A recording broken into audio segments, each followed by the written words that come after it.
my name is Melodie Anderson, and I am an 8th grader at Putnam Middle School, and my invention is the Forget-Me-Not.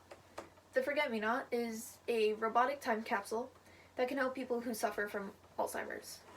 So Alzheimer's is a disease that affects people mostly 65 years of age and older, but it can also affect people who are younger than that too.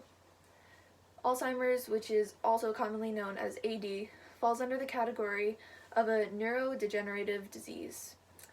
This means that it's a condition that affects the brain's neurons. Neurons are the messengers for your brain that take messages from your brain to your nervous system, and from your nervous system back up to your brain. AD affects more than 14 million people worldwide, and about 5 million of those people live in the US. So AD also falls under the category of dementia, which means it's a group of symptoms that affect the memory in a negative way. People who have Alzheimer's start to slowly forget their memories and the people that they know and love. It is scientifically proven that a person with AD can slow down this memory degrading process by maintaining important memories. Similar to studying for a test, the most effective way to do this is by repetition.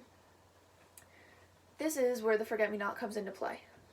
So the way I came up with the Forget-Me-Not is because I know many people who have passed away from this disease, and my great-grandfather actually passed away from AD, and I wanted to make something that would have helped him remember longer.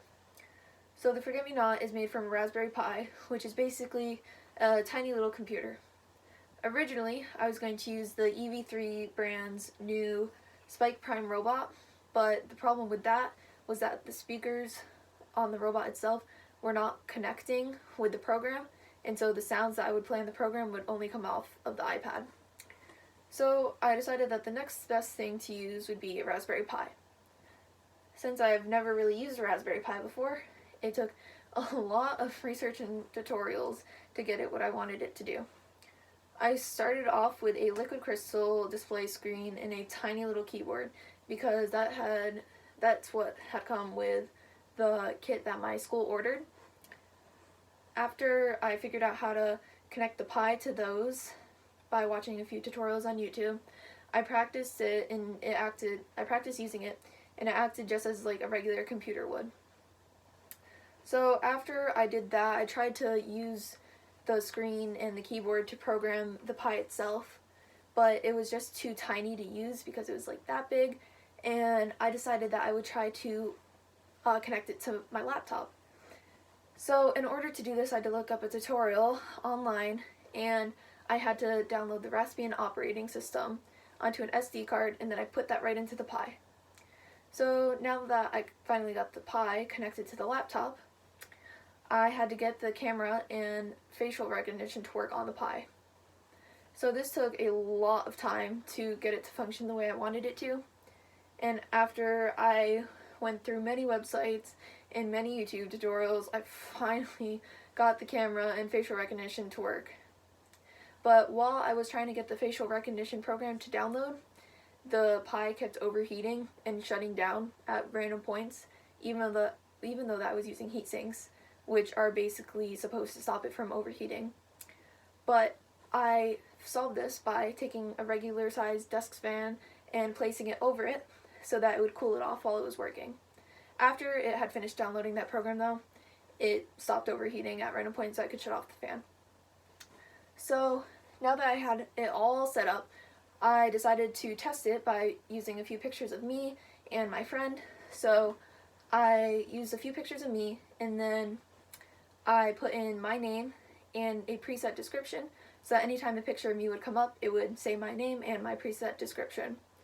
So it would highlight my face too, and it would put the name right above it. And then I also put a description in for my friend, and it could tell the difference between the two of us. So the next thing that I decided to do was to put in some pictures of some teachers in my school, and I labeled anyone who didn't have a preset description as unknown. So the next thing that I really wanted to try to do is to use a picture of my teacher's dog to see if the program would recognize it, and if I would be able to put in a name and a description. Unfortunately, the program didn't even recognize the dog as a face, so that's something that I would really like to add in the future. So, how would someone be able to use the Raspberry Pi if they needed to? So someone who wanted to use it, all they would have to do is just take a picture with the camera of the Pi and then plug in a set of headphones and use speech-to-text dictation to insert a description and to insert a name, and then using that repetition method, they can just replay it over and over again until it helps it really stick in their minds. So that is my Forget Me Not project. Thank you for watching.